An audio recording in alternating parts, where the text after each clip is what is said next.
Hello everyone. Hello everyone. So my name is Shivraj Singh Khurana, MBBS student, your microbiology as well as anatomy mentor. So today's video is a very unique video because it is not क्या कहते हैं जो normal viruses जैसा भी virus नहीं और एक prion. तो आपने अभी तो क्या 1-2 साल हो गए आपको नीट क्लियर किए, तो आपने प्रायोन्स सुने होंगे, आपने पढ़े होंगे, हमें क्वेश्चंस भी आते थे। It was the part of the biological classification का उसका छोटा सा लाइन लिखी होती थी, है ना। तो प्रायोन्स क्या होते हैं, वायरसेस क्या होते हैं, जिनके पास न्यूक्लिक एसिड भी हो और प्रोटीन्स भी हो।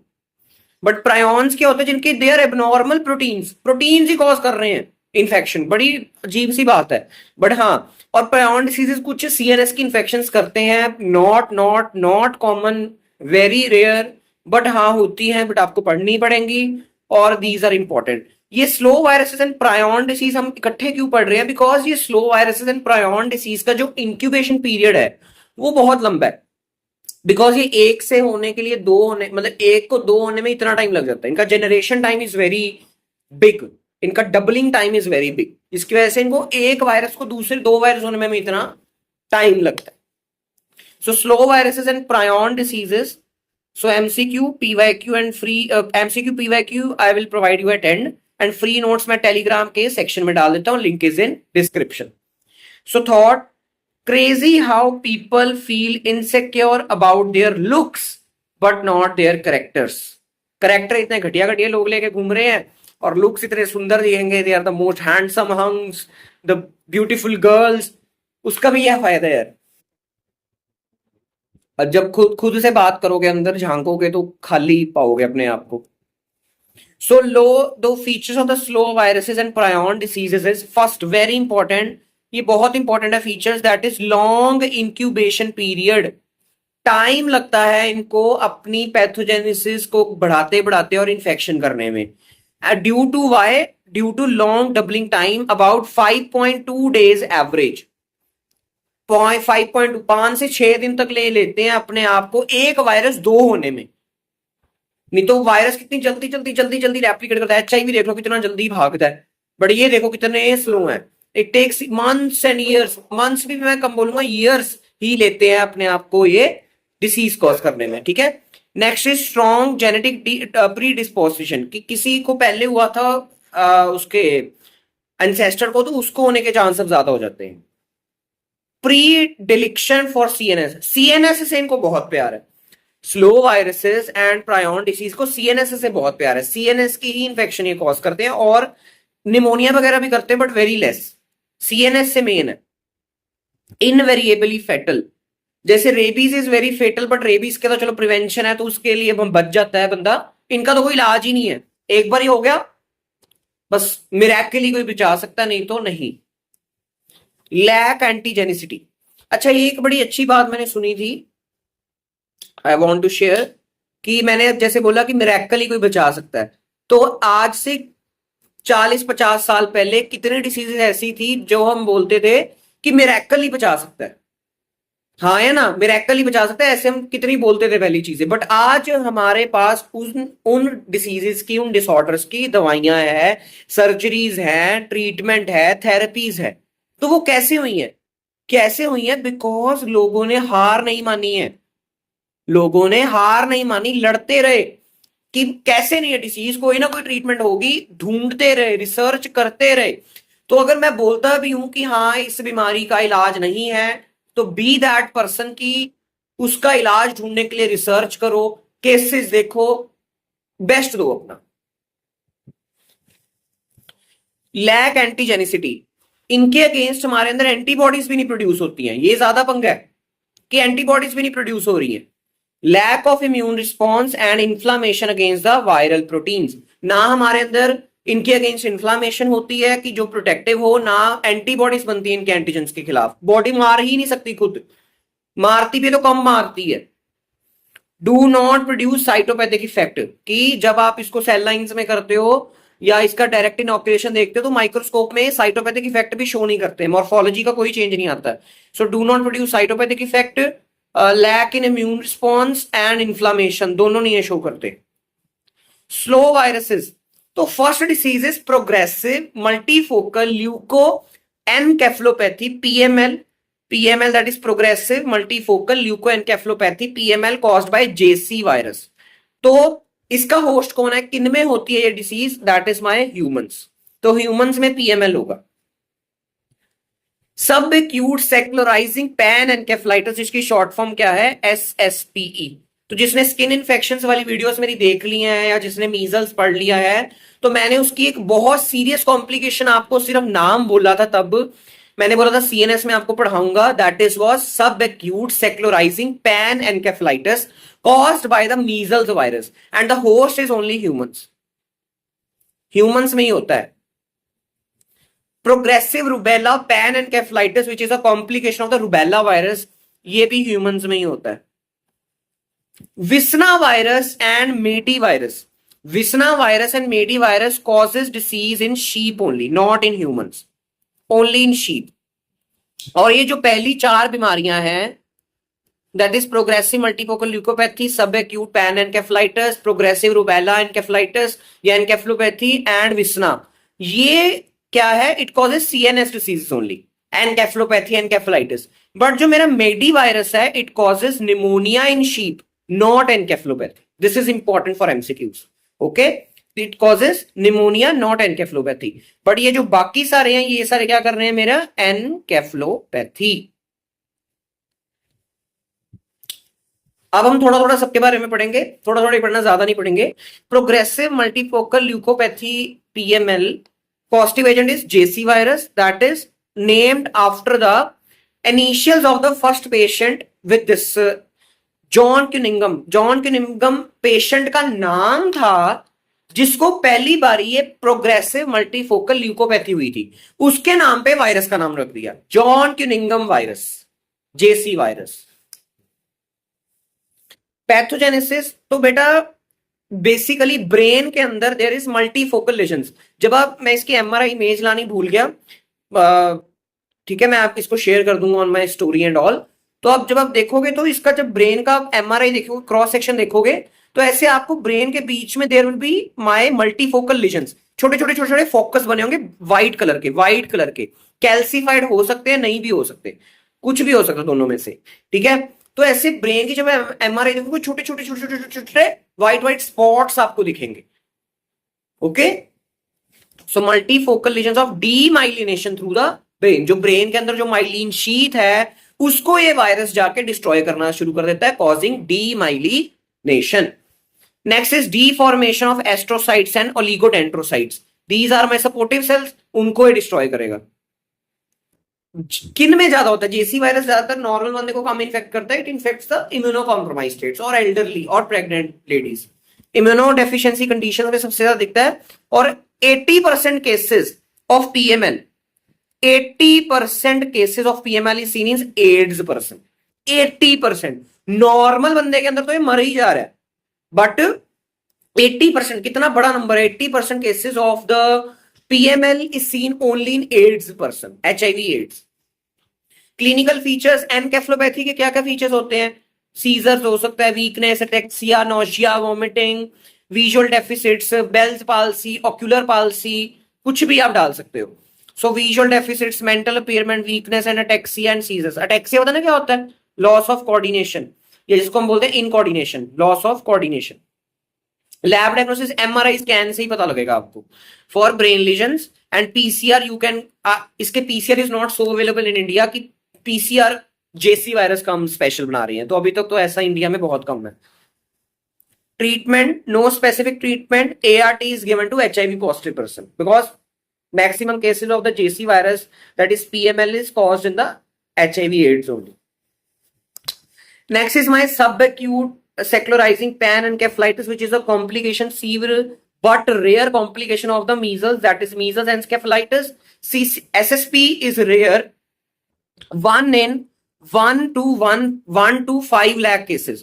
5 लाख केसेस में से सिर्फ एक बंदे को, अगर मान लो 5 लाख बंदों को मीजल्स हुआ है, 5 लाख बच्चों को मीजल्स हुआ है, उन्होंने वैक्सीनेशन नहीं ली, उनको मीजल्स हुआ है, तो उनमें से 5 लाख में से सिर्फ एक बच्चे को SSPE होने का चांस है। So SSPE occurs after 7 to 13 years after the measles infection. वही सारे फीचर्स हैं, that is intellectual disorientation, seizure, ataxia, visual disturbances, fatal within 1 to 3 years of the symptoms. Lab diagnosis CSF, ये बड़ा important है कि CSF will be having elevated gamma globulin levels, ये important है for MCQs. High levels of antibody against the measles in the CSF, PCR, no specific treatment. Next comes my prion disease. तो prion disease की pathogenesis 2 minute के लिए सुन लो, बहुत important है, मैं बार बार नहीं बोलूंगा, it is extra extra extra important. ठीक है,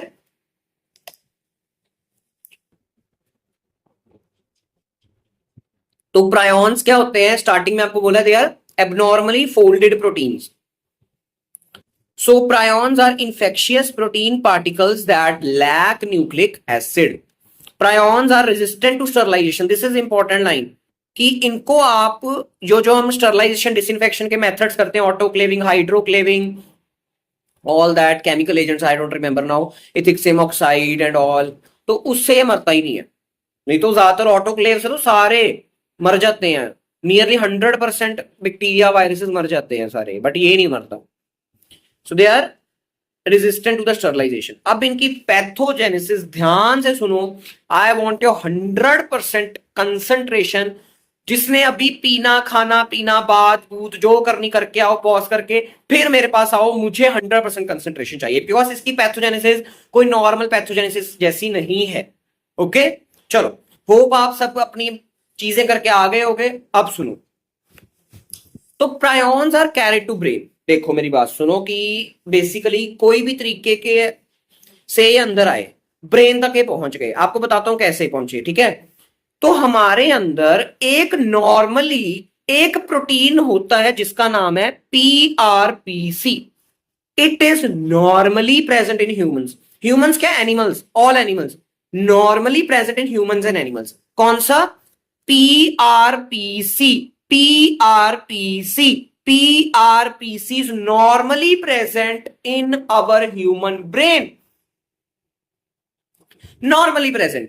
तो ये प्रायॉन्स इस PRPC की क्या कर देते हैं, मिसफोल्डिंग कर देते हैं, इनको खराब कर देते हैं, मिसफोल्डिंग कर देते हैं. प्रायॉन्स जो कि खुद एक एबनॉर्मल प्रोटीन है, जो खुद एक एबनॉर्मल प्रोटीन है, बट ये नॉर्मली PRPC, इसका नाम ही क्या है, नॉर्मल सेलुलर प्रायॉन प्रोटीन्स. कि नॉर्मली हमारे अंदर इनका कोई काम नहीं है, बट ये प्रायॉन्स आ जाएंगे तो चेंज होके पंगा डाल देंगे. काम कोई नहीं है, बट प्रायॉन्स को ये बुला रहे हैं, प्रायॉन्स इनको चेंज कर रहे हैं, और ये प्रायॉन्स के सके हैं, ह्यूमंस के सके नहीं है. ऐसे आप याद रख सकते हो. Causes misfolding of the PRPC. PRPC जब उसकी मिसफोल्डिंग होती है तो ये क्या बन जाता है, PRPSC. PRPSC that is my prion protein scrapie. अब ये स्क्रैपी क्या होता है आपको आगे बताऊंगा. स्क्रैपी इसकी फुल फॉर्म क्या है, prion protein scrapie. Prion protein scrapie इसकी फुल फॉर्म है. Okay, that is disease causing isoform. इन इस PRPSC जो बना है, इसने आगे एनकेफेलोपैथी करनी, इसने आगे ब्रेन में पंगा डालना है. ओके, PRP, दोबारा सुनो, PRPC, PCCCC is normally present in our body. But जब ये मिसफोल्ड कर देता है मेरा प्रायॉन्स इसको मिसफोल्ड कर देते हैं, ये PRPSC बन जाता है. ओके, तो इसको मैंने क्या रखा था, स्नैपचैट. तो C और SC में बड़ी कंफ्यूजन होती, तो मैं जब SC आता तो स्नैपचैट याद करता हूं. तो स्नैपचैट क्या करता है, आजकल के यूथ को बिगाड़ रहा है. मतलब मैं ऐसे मानता नहीं हूं, मुझे पता है कि बस निमोनिक बता रहा हूं. मैं खुद स्नैपचैट पहले यूज करता था, अब तो चलो नहीं करता. स्नैपचैट बच्चों को बिगाड़ता है, ऐसे मान लो, ऐसे असल में नहीं, मान लो. तो ये स्नैपचैट बच्चों को बिगाड़ रहा है, तो बिगाड़ने वाला मतलब इन्फेक्टिव वाला कौन सा हो गया, PRPSC. SC वाला बिगाड़ने वाला होगा, SC वाला डिसीज कॉजिंग हो गया, और इसका नाम क्या है, प्रायॉन प्रोटीन स्क्रैपी. स्क्रैपी आपको आगे बता दो. So PRPSC are aggregated as amyloid like plaques. यार ये PRPSC कट्ठे होके अमाइलोडोसिस कर देंगे. अमाइलोडोसिस क्या होता है, पैथोलॉजी. अमाइलोडोसिस क्या होता है, that is my extracellular deposition of extracellular proteins. Cell के बाहर प्रोटीन्स की डिपोजिशन विच इज एबनॉर्मल। तो पीआरपीसी पीआरपीसी पीआरपीसी इकट्ठे हो क्या कर देंगे, अमाइलोडोसिस कर देंगे, अमाइलॉइड्स की डिपोजिशन कर देंगे। ये जो पीआरपीसी हो गया, अमाइलॉइड बन गया, internalise in neurons and get accumulated inside the cytoplasmic vacuoles. Okay, अब पीआरपीसी एंड पीआरपीएससी का डिफरेंस देख लेते हैं, वेरी सिंपल। फुल फॉर्म क्या है पहले बता दिया आपको, प्रायोन प्रोटीन सेलुलर, एंड पीआरपीएससी की क्या है, प्रायोन प्रोटीन स्क्रैपी। तो पीआरपीएससी क्या है, it is a normal isoform, isoform क्या होता है, फॉर्म है ना, of prion protein present in animals and humans. ये नॉर्मली प्रेजेंट है इन एनिमल्स एंड ह्यूमंस, बार बार बोल रहा हूं, बाहर से नहीं आ रहा, ये अंदर ही है आपके ब्रेन के अंदर। बट जो पीआरपीएससी है, ये क्या है, it causes prion disease in animals and humans, क्योंकि ये इसके मिसफोल्डिंग की वजह से हुआ है। It is very very important इसका structure. PRPSC is rich in alpha helix and it is an elongated polypeptide, whereas the PRPSC is globular। ये elongated था, वो globular है, और इसमें बीटा स्ट्रक्चर ज्यादा है। अब आप बोलोगे मैं याद कैसे करूं, याद कैसे करूं, बड़ा मुश्किल है कि पीआरपी, अभी तो आपको याद हो जाएगा, बट फाइनल में इतना सारा रट्टा कैसे याद करना है, तो इसलिए तो छोटे छोटे जुगाड़ लेके आ रहा हूं। तो इसका आपने निमोनिक याद रखना है, ए सी। तो A stand for alpha helix and C stand for normal cellular prion protein.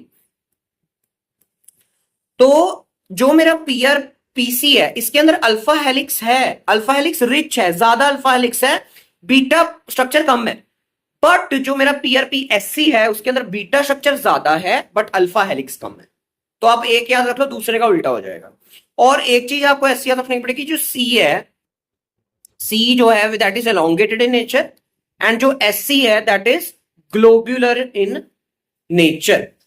Okay, इसका भी आपको निमोनिक बना सकते हो जो आपको सही लगे, ठीक है। जैसे एक छोटा सा निमोनिक अगर मैंने बनाना हो तो मैं ऐसे बना सकता हूं, जीबीएस। जीबीएस क्या होता है, गुलियन बारे सिंड्रोम। तो जीबी इज ग्लोब्यूलर हो गया, ग्लोब्यूलर हो गया, एंड एस हो गया मेरा पीआरपीएससी। तो ऐसे आप याद रख सकते हो, जीबी का globular and S is my SC. तो याद रख सकते हो, आपकी मर्जी है, नहीं तो कोई बात नहीं। लोकेटेड ऑन सेल मेम्ब्रेन, मैंने क्या बोला, PRPC is in present in brain only. कहां प्रेजेंट होता है, on the cell membrane of the neuron, and this is in the cytoplasmic vesicles. मैंने क्या बोला कि जब पीआरपीसी इकट्ठा हो जाएगा तो कहां अंदर जाएगा, ये साइटोप्लाज्मिक वैक्यूल्स के अंदर जाएगा और पंगा डालेगा। और ये प्रोटीज सेंसिटिव होता है, प्रोटीज रेजिस्टेंट होता है, this is not so important. Prion disease in animals, scrapie is a prion disease of sheep. तो ये जो सारी पैथोजेनेसिस ये आपको बताई गई है, it is studied inside the sheep. ये शीप के ब्रेन में सारी रिसर्च हुई है। तो जो पैथोजेनेसिस इसकी जिसने दिया उसको नोबेल प्राइज मिला है, क्योंकि बड़ी अजीब से इसकी पैथोजेनेसिस है कि कुछ अंदर जा रहा है, कुछ चेंज हो रहा है क्या, ठीक है। तो scrapie is a prion disease of the sheep, तो उस पे रिसर्च की गई है, तो उस स्क्रेपी के नाम पे पीआरपीएससी का नाम दिया गया। मैंने आपको बोला था ना एससी का मतलब बाद में बताऊंगा, तो SC scrapie. Next is my, ये होगी scrapie, next is my mink encephalopathy. तो mink is a, this is mink, ये छोटा सा एनिमल होता है, it's found in Europe and America. Mink होता है, इंडिया में तो कम ही होता है। Scrapie like disease of mink transmitted by feeding minks on the scrapie infected sheep meat. तो ये जो मिंक्स होते हैं ना, मिंक्स आर कार्निवोरस। तो ये जो शीप के जो मसल्स एंड ब्रेन को जब ये खाएंगे तो इनको भी हो जाएगा प्रायोन डिसीज, ठीक है, जब ये इन्फेक्टेड शीप के मीट को खाएं, because they are carnivores. Next is mad cow disease. ये आपने जब मैं अपने टाइम में था तब तो एनसीईआरटी में मैड काउ डिसीज बताया होता था प्रायोन डिसीज में। अब नहीं मुझे पता आपके बताया था कि नहीं बताया, तो नहीं बताया तो चलो कोई बात नहीं। ये भी नाम दिया होता था एनसीईआरटी में, that is bovine spongiform encephalopathy. तब ये नाम बड़ा मुश्किल लगता था, अब बड़ा आसान लगता है, ठीक है। So BSE sorry, bovine spongiform encephalopathy is transmitted to practice of feeding cattle with meat contaminated with the prions, BSC prions और स्केपी। कि मैंने कैटल को कुछ ऐसा फीड कर दिया है, वेदर इट्स मीट, वैसे तो मीट कैटल नहीं खाता है, whether it's their milk or any other food substances जो कि contaminated था with BSE prions, that is my bovine spongiform encephalopathy prions, कि उसकी वजह से काओ को अब एनकेफेलोपैथी होगी ड्यू टू प्रायॉन्स, कैटल को एनकेफेलोपैथी होगी, काओ, शीप, जो किसी को भी हो सकती है। Okay, prion disease in humans, एक बड़ी इंटरेस्टिंग सी डिसीज है, दैट इज कुरू। कुरू, तो कुरू क्या है? Basically not in India, it is not practised. तो कई जगह पे in some area of Africa, I don't remember, मैंने लिख के आया हूं शायद, हाँ, दिस न्यू गिनिया। तो न्यू गिनिया में क्या होता था पहले टाइम, आज से कुछ सालों पहले, कि जब एक उनके उनके नोन में, मतलब उनके रिलेटिव, उनके फैमिली का कोई बंदा मर जाता था, तो दे ईट दैट पर्सन। उनका ये रिचुअल था कि हमने उनको खाना है। This practice is known as cannibalism. Cannibalism आपने सुना होगा शब्द, कि when we eat the human meat, that is cannibalism. तो कैनाबलिज्म की वजह से ये कुरू फैलता था, बिकॉज अगर उस पर्सन को प्रायॉन डिसीज था, तो जो वो दूसरा बंदा खा रहा था, कैनाबलिज्म की वजह से उनका रिचुअल था, उसको भी हो जाता। So was spread by the customs of cannibalism of dead relatives infected with the disease, only seen in New Guinea. Since this practice has been ceased, अब ये प्रैक्टिस बंद कर दी गई है, तो इसकी वजह से कुरू भी अब खत्म हो गया। बट एक जो डिसीज अभी भी जो ह्यूमंस को इन्फेक्ट कर रही है, प्रायॉन डिसीज, दैट इज माई मुश्किल सा नेम, इसको मैं जैकोब डिसीज ही बोलता हूं, बट इसका जो औखा सा नाम है, that is Creutzfeldt Jakob disease, that is CJD, Creutzfeldt Jakob disease. So it is the most common form of prion disease in humans. Very very very important. Humans में अब यही डिसीज पाई जाती है प्रायॉन की, CJD। और प्रायॉन डिसीज जो बाकी आपको प्रायॉन डिसीज पढ़ाई है, ये तो एनिमल्स में पाई जाती थी, स्क्रेपी, मिंक एनकेफेलोपैथी, मैड काउ, ये तो एनिमल्स में होगी। कुरू अब खत्म हो गया क्योंकि कैनाबलिज्म खत्म हो गया। यही सिर्फ पाई जाती है अब ह्यूमंस में, that is CJD, most common prion disease. तो टाइप्स ऑफ CJD क्या है? Classic, familial, iatrogenic and variant. तो क्लासिकल जो सिम्टम्स आते हैं एनकेफेलोपैथी के, वही seizures, nausea, vomiting, ataxia, visual deficit, ocular deficit, Bell's palsy, कुछ भी हो सकता है, सारे एनकेफेलोपैथी वाले। 85% cases of the CJD is of classical और स्पोरेडिक, SCJD बोलते हैं इसको, S। Patient present with dementia, myoclonus, death within the 1 year of the symptom onset. Familial क्या होता है कि मेरे को है, मेरे बच्चों को भी हो गया, बिकॉज मैंने आपको स्टार्टिंग में क्या बोला है, it is having genetic predisposition. The slow viruses and prion disease has genetic predisposition. तो फेमिलियल मतलब चलता आ रहा है लोगों में। तो क्या सबसे ज्यादा सिम्टम प्रेजेंट करते हैं फैमिलीज की? फेटल फेमिलियल इंसोमनिया, कि basically the patient dies due to this familial CJD, and उसके साथ कौन से एसोसिएटेड सिम्टम्स होते हैं? इंसोमिया, नींद नहीं आती, ठीक है, एंड इट इज हेरिडिटरी। इटेरोजेनिक क्या होता है? Caused by the medical professions.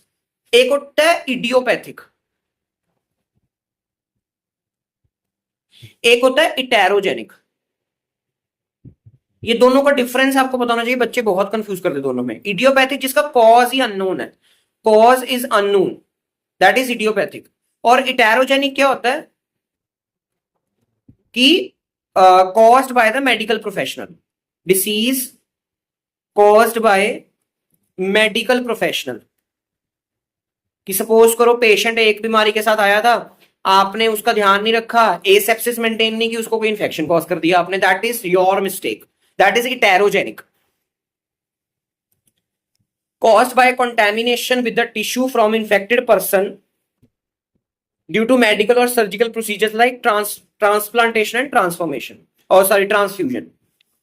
Variant VCJD due to consumption of the contaminated beef with BSE prions, कि आपने बीफ खाया, इंडिया में तो चलो बीफ नहीं खाते, बाहरली कंट्रीज में खाते हैं, आपने शीप खाई या मिंक खाया, कुछ भी खाया, इसलिए तो यही तो कॉजेज हैं कि हमें क्यों मीट छोड़ना चाहिए, because it causes lots and lots of mutation in you and on long term के लिए, हेल्थ के लिए, आपके लिए बहुत। अब आपको प्रायॉन डिसीज है, मसल से फैल रहा है, कोई और एनिमल खा रहे हो उसमें प्रायॉन हो सकता है, जरूरी थोड़ी कि सिर्फ शीप एंड काउ में हो, गोट में भी होते हैं, ठीक है, अभी तक डिस्कवर नहीं हुआ बट हो सकते हैं, it's very common.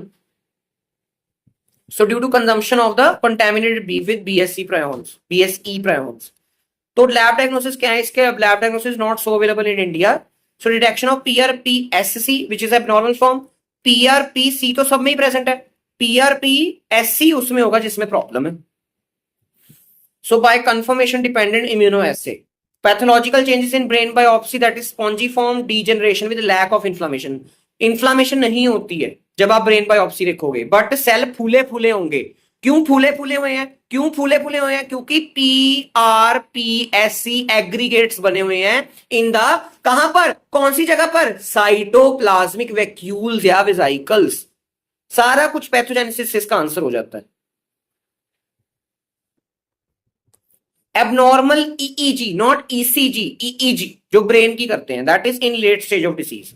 Treatment, no effective treatment, no vaccine, nothing. Short note on slow viruses and short note on prion disease, बहुत आते हैं प्रायॉन से, तो बहुत आ रहे हैं आजकल questions. Which of the following is not a prion disease? Not a prion, kuru prion है, सीजेडी प्रायॉन है, बीएससी प्रायॉन है, मेडी क्या है? Maedi is not a prion, it is a slow virus in sheeps. कहां गया? Maedi virus. और maedi virus बाकी सारा चीजें सीएनएस की इंफेक्शन कॉज करेंगे except maedi which causes pneumonia in sheep. Slow viruses are characterized by short incubation period, no, rapid recovery, no, can be treated, no, not associated with inflammation. Inflammation और antibodies इनके against बहुत कम बनती हैं। Correct about prions, destroyed by autoclaving, no, कोई भी sterilization prions को destroy नहीं कर सकती। Long incubation period, true. Immunogenic, false. No immune response, no inflammation.